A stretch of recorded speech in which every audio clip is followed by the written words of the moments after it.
May I come in, sir? Yes, coming. Sir, এই যে আমার সিভিটা। Sure. Sir, please, ওনার সিভিটা একটু চেক করে দেখুন। Very good. আপনার নাম রুবেল? জি স্যার। আপনার সার্টিফিকেট খুবই ভালো। Thank you sir. আচ্ছা রুবেল সাহেব, আমরা আপনাকে কিছু প্রাথমিক প্রশ্ন করব। আপনি যদি প্রশ্নগুলোর সঠিক উত্তর দিতে পারেন তাহলে আমরা ভেবে দেখব আপনি আমাদের কোম্পানির জন্য যোগ্য কিনা। জি স্যার, অবশ্যই। আচ্ছা রুবেল সাহেব, আপনি বলেন তো পৃথিবীতে ডিম আগে আসছে নাকি মুরগি আগে আসছে? স্যার, এটা তো একদম সহজ, এটা সবাই পারবে। স্যার, ডিম আগে আসছে। আচ্ছা, আপনি এত শিওরলি কিভাবে বললেন যে ডিম আগে আসছে? জি স্যার, পৃথিবীতে আগে মুরগি ডিমই আসছে। হঠাৎ একটা মরুভূমিতে কিছু ডিম পাওয়া গেল। অনেকে ধারণা করলো এটা সাপের ডিম, নয়তো কোনো কচ্ছপের ডিম। কিন্তু রৌদ্রের অতিরিক্ত তাপে ডিমগুলো ফেটে অনেকগুলো মুরগির বাচ্চা বের হলো। আর ওইখান থেকেই মানুষ ধারণা করলো যে পৃথিবীতে আগে ডিমই আসছে। আর ওই ডিমের বাচ্চা থেকেই মুরগির প্রজননের মাধ্যমে বিভিন্ন সময় ডিম আসছে, মুরগি আসছে, ডিম আসছে, মুরগি আসছে। আচ্ছা রুবেল সাহেব, এখানে একটা ভোট টানানো আছে, এখানে একটা নৌকা আছে, নৌকার মাঝি আছে, এখানে আপনার বাবা আছে, মা আছে, আপনার স্ত্রী আছে, আপনার আদরের সন্তান আছে, আপনি নিজেও আছেন। কি দেখছেন? জি স্যার, এখানে নৌকা আছে, মাঝি আছে, বাবা আছে, মা আছে, স্ত্রী আছে, আদরের সন্তান আছে, এমনকি আমি নিজেও আছি। গুড।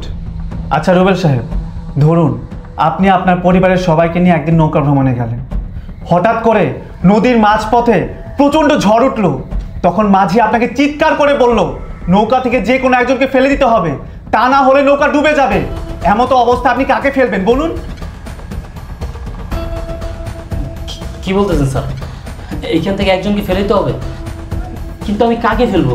এখানে তো আমার বাবা, আমার মা, আমার স্ত্রী, আমার আদরের সন্তান। আমি তো স্যার কাউকে ফেলতে পারবো না। আমি স্যার কাউকে ফেলতে পারবো না স্যার। রুবেল সাহেব, আপনাকে মাঝি চিৎকার করে বলতেছে একজনকে ফেলে দিতে হবে, না হলে নৌকা ডুবে যাবে। স্যার স্যার, আমি স্যার মাঝিকেই ফেলে দিব। কি বলছেন রুবেল সাহেব? আপনি মাঝিকে ফেলে দেবেন? যে অসহায় গরিব মানুষটা আপনাদেরকে নৌকা চালিয়ে এত দূর নিয়ে গেল, বিনিময়ে আপনাদের কাছে কয়েকটা টাকা পাবে, আপনি একটা বার মাঝির পরিবারের কথা ভাবলেন না? আপনি আপনার নিজের স্বার্থের জন্য মাঝিকে নৌকা থেকে ফেলে দেবেন? হ্যাঁ স্যার, আমি মাঝিকেই নৌকা থেকে ফেলে দেবো। কারণ মাঝি আমার ফ্যামিলির কেউ না, আমার রক্তের কেউ না। কিন্তু এইখানে আমার বাবা আছে, আমার মা আছে, আমার স্ত্রী আছে, আমার আদরের সন্তান আছে। এরা সবাই আমার আপন। আমি তো স্যার এদের কাউকে ফেলতে পারবো না। আচ্ছা রুবেল সাহেব, আপাতত আপনার ইন্টারভিউ নেওয়া শেষ, আপনি ওয়েটিং রুমে গিয়ে বসেন। প্রয়োজন পড়লে আপনাকে আবার ডাক দিব। জি স্যার। আসসালামু আলাইকুম। ওয়ালাইকুম আসসালাম। স্যার, কি বুঝলেন? যা বুঝলাম, উনি একজন স্বার্থপর লোক। উনি ওনার স্বার্থ ছাড়া কিছুই বোঝে না। আর তাছাড়া ওনার ভিতরে সাধারণ জ্ঞান কম। এমন লোক দিয়ে আমার কোম্পানি চলবে না। আপনি পরজনকে ডাকুন। এই নেক্সট কে আছেন? আসেন, আপনার ইন্টারভিউ নেওয়া হবে। May I come in sir? Yes, coming. আসুন। স্যার, আমার সিভি। হ্যাঁ,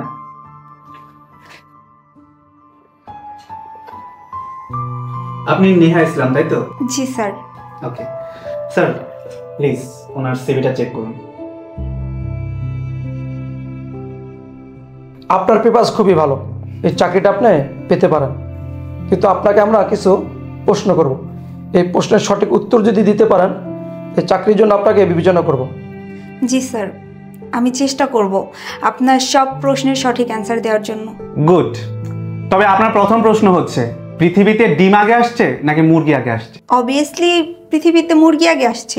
আপনি শিওর? জি স্যার, আমি শিওর। আপনি এত শিওরলি কিভাবে বলছেন যে পৃথিবীতে মুরগি আগে আসছে? স্যার, মহান আল্লাহ তাআলার সৃষ্টির শ্রেষ্ঠ জীব হচ্ছে মানুষ। আল্লাহ তাআলা সর্বপ্রথম পৃথিবীতে আদম আলাইহিস সালামকে পাঠিয়েছেন এবং তারপরে মা হাওয়াকে সৃষ্টি করেছেন। তাদের প্রজননের মাধ্যমে মানুষ জাতির সৃষ্টি হয়েছে এবং এভাবেই আল্লাহ তাআলা ধাপে ধাপে মানব জাতিকে পৃথিবীতে সৃষ্টি করে পাঠিয়েছেন।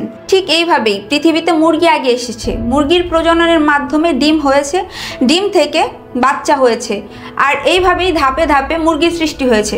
সুতরাং পৃথিবীতে মুরগি আগে এসেছে, তারপর ডিম। বাহ, ভেরি গুড। খুব চমৎকারভাবে আপনি ব্যাখ্যা দিয়েছেন। আপনার উত্তর সঠিক হয়েছে। Thank you sir. দেখুন, আপনার পাশে একটি বোর্ড দেওয়া আছে। বোর্ডের মধ্যে একটি নৌকা আছে এবং মাঝি আছে। আর নৌকাতে আপনার বাবা, আপনার মা, আপনার আদরের সন্তান, আপনার স্বামী এবং আপনি আছেন। জি স্যার।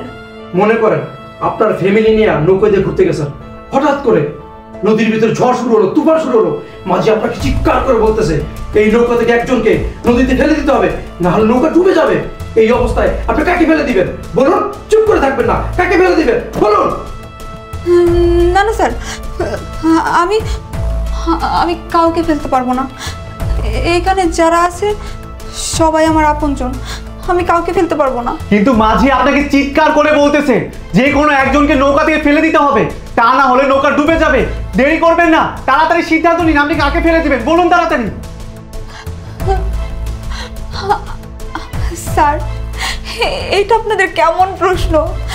এখানে সবাই তো আমার আপনজন, আমি কাউকে ফেলতে পারবো না। এই মানুষটা আমার বাবা, আমাকে জন্ম দিছে।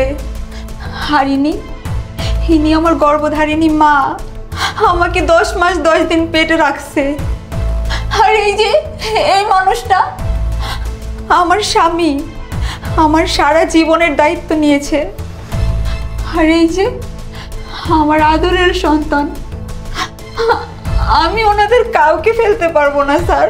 কিন্তু মাঝি আপনাকে বারবার করে চিৎকার করে বলছে যে কোনো একজনকে ফেলতে হবে, তাড়াতাড়ি সিদ্ধান্ত নিন আপনি কাকে ফেলবেন, তাড়াতাড়ি বলুন। স্যার, আমি কাউকে ফেলতে পারবো না। যদি এইরকমই হয় তাহলে তাহলে আমি নিজেই পড়ে যাব। কি বলছেন? আপনি নিজেই পড়ে যাবেন? কিন্তু আপনাকে নিজে পড়লে হয়তো হবে না, আপনি বাদে আপনার পরিবারের যে কোনো একজনকে ফেলতে হবে। আপনি দেরি করবেন, আপনি তাড়াতাড়ি সিদ্ধান্ত নিন আপনি কাকে ফেলবেন।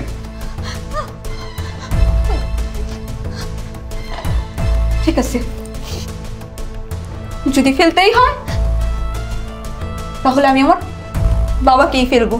কি করলেন আপনি এটা? আপনি আপনার নিজের বাবাকে নৌকা দিয়ে ফেলে দিলেন? হ্যাঁ স্যার, এছাড়া আমার কাছে আর কোনো উপায় ছিল না। মাঝি আপনাকে কিছুক্ষণ পর আবার বলতেছে আরো একজনকে নৌকা থেকে ফেলে দিতে হবে, বলুন কাকে ফেলে দিবেন, না হলে নৌকা ডুবে যাবে। বলুন, কুইক, দেরি করবেন না। স্যার, আমি আর এই ইন্টারভিউ দিতে চাই না। আপনি এখন মাঝ নদীতে আছেন, ইন্টারভিউ শেষ না করে নদীর কূলে যেতে পারবেন না। তাই তাড়াতাড়ি সিদ্ধান্ত নিন আপনি কাকে ফেলবেন, তাড়াতাড়ি উত্তর দিন। ঠিক আছে, আমি আমার মাকেই ফেলে দিলাম। আপনি আপনার মাকে ফেলে দিলেন?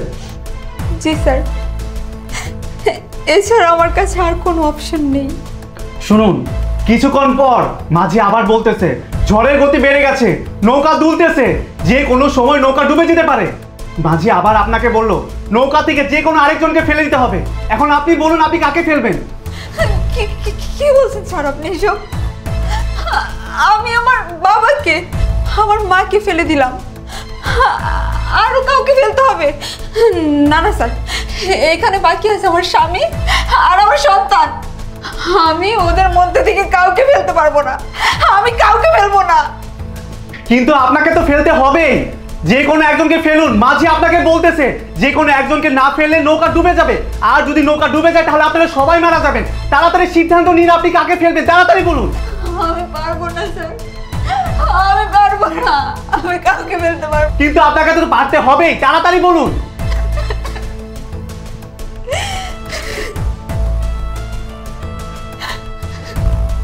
ঠিক আছে স্যার। এটা কি করলেন? আপনি আপনার আদরের সন্তানকে ফেলে দিলেন? হ্যাঁ স্যার, আমি আমার বাবাকে ফেলে দিছি, আমার মাকে ফেলে দিছি, আমার আদরের সন্তানকেও ফেলে দিলাম। প্লিজ স্যার, দয়া করে আপনারা আমার স্বামীরে ফেলতে বলবেন না। কিন্তু কেন? আপনি কেন আপনার স্বামীকে ফেলতে পারবেন না? আপনার স্বামী থাকতে আপনি কেন আপনার আদরের সন্তানকে ফেলে দিলেন বলুন? স্যার, আমি আমার স্বামীকে ফেলতে পারবো না। আমি আমার বাবাকে ফেলে দিছি, মাকে ফেলে দিছি, আমার আদরের সন্তানকে ফেলে দিছি, কিন্তু আমি আমার স্বামীকে ফেলতে পারবো না। আমার আদরের সন্তান, সে একদিন বড় হবে, বিয়ে করবে, তার সংসার হবে, বাচ্চা কাচ্চা হবে, হয়তোবা তখন সে আমাকে ছেড়ে চলে যাবে, আমার সাথে আর থাকবে না। কিন্তু আমার স্বামী আমাকে কোনোদিনও ছেড়ে যাবে না, সে শেষ বয়সেও আমার পাশে থাকবে। মৃত্যুর আগ পর্যন্ত আমাকে আঁকড়ে ধরে রাখবে। আর আর একটা বাঙালি মেয়ের কাছে তার স্বামী হচ্ছে সবচাইতে বড় অলংকার।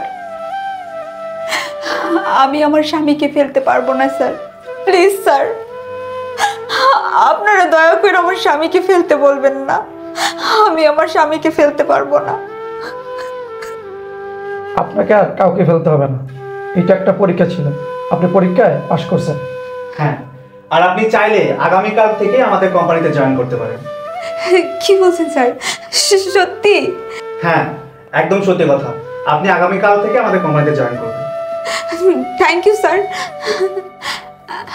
আমার এই চাকরিটা খুব প্রয়োজন ছিল। স্যার আমি আসি, আসসালামু আলাইকুম। ওয়ালাইকুম আসসালাম।